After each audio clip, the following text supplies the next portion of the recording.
ഒരു മനുഷ്യൻ, ഒരു വിശ്വാസിക്ക് ആത്മവിശ്വാസം കൂടേണ്ടത് ഒറ്റ കാര്യത്തിലാണ്: നിർത്തിയവനെ നോക്കിയിട്ട്, പാരമ്പര്യങ്ങളെ നോക്കിയിട്ടല്ല, പഠിച്ചെടുത്ത പുസ്തകങ്ങളെ നോക്കിയിട്ടല്ല, കാണാപ്പാട് അറിയാവുന്ന കുറെ കാര്യങ്ങളെ നോക്കിയിട്ടല്ല.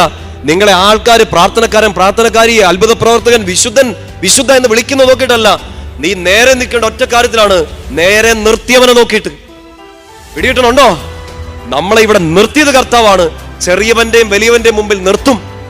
സുവിശേഷം പ്രഘോഷിക്കാൻ തയ്യാറാകുന്ന ഒരു വ്യക്തി, ഒരു കുടുംബം, ഒരു വ്യക്തി ജീവിതം, നിങ്ങൾ ശുശ്രൂഷ മേഖലകളിൽ വഴി അടഞ്ഞു പോയവരൊക്കെ പ്രാർത്ഥിച്ചൊരുങ്ങേക്കണം. കർത്താവെ, ഒരിക്കൽ നഷ്ടപ്പെട്ടു പോയ ചൈതന്യം, അവസരങ്ങളെല്ലാം നിന്നെക്കുറിച്ച് ഒരു കാലത്ത് ജീവൻ വരെ പണയപ്പെച്ച് പ്രഘോഷിച്ച ആളുകൾ, ഒരു കാലത്ത് മടി പിടിച്ച് അടിഞ്ഞൊതുങ്ങിയിരുന്നവർ, ഈ തീ കിട്ടാൻ വേണ്ടി പ്രാർത്ഥിക്കണം, ആ വെളിച്ചം കിട്ടാൻ വേണ്ടി വീണ്ടും പ്രാർത്ഥിക്കണം. ചെറിയവരുടെയും വലിയവരുടെയും മുമ്പിൽ അവൻ നിന്നെ നിർത്തി അവനെ കുറിച്ച് പ്രഘോഷിക്കാൻ നിന്റെ നാവിനെ, ജീവിതത്തെ അഭിഷേകം ചെയ്യും. പറ ഹല്ലേലൂയ.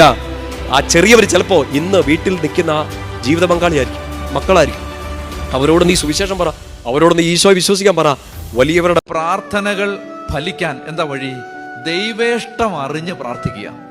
കർത്താവേ, അതുകൊണ്ട് ഏറ്റവും നല്ല പ്രാർത്ഥന എന്താണ്? ദൈവമേ, എന്നെ കുറിച്ചുള്ള എന്റെ ഇഷ്ടമല്ല, നിന്റെ ഇഷ്ടം പെട്ടെന്ന് നടക്കണേ. പ്രാർത്ഥിച്ചു നോക്ക്, നിങ്ങളുടെ ജീവിതത്തിന്റെ വേഗം കൂടാൻ തുടങ്ങും. അതായത് നമ്മുടെ പല പ്രാർത്ഥനയും നടക്കാതെ പോയതിന്റെ കാരണം നമ്മൾ ദൈവത്തിന് ഇഷ്ടമില്ലാത്തതാണ് പ്രാർത്ഥിക്കുന്നത്. അതുകൊണ്ടാണ്. ചോദിച്ചിട്ടും നിങ്ങൾക്ക് ലഭിക്കുന്നില്ലെങ്കിൽ അത് നിങ്ങളുടെ ദുരാശകളെ തൃപ്തിപ്പെടുത്താൻ നിങ്ങൾ തിന്മയായിട്ടുള്ളത് ചോദിച്ചതുകൊണ്ട്. എന്താണ് എനിക്ക് തിന്മയായിട്ടുള്ളത്?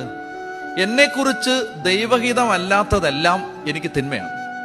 അത് പാപം എന്നല്ല അർത്ഥം, മനസ്സിലായോ? എന്നെക്കുറിച്ചുള്ള ദൈവത്തിന്റെ ഇഷ്ടത്തിന് വിരുദ്ധമായിട്ടുള്ളതെല്ലാം എനിക്ക് എന്താണ്? തിന്മയാണ്. അത് ദൈവത്തിന്റെ കണ്ണിൽ എനിക്കത് തിന്മയാണ്. അതുകൊണ്ട് ദൈവം അത് തരില്ല.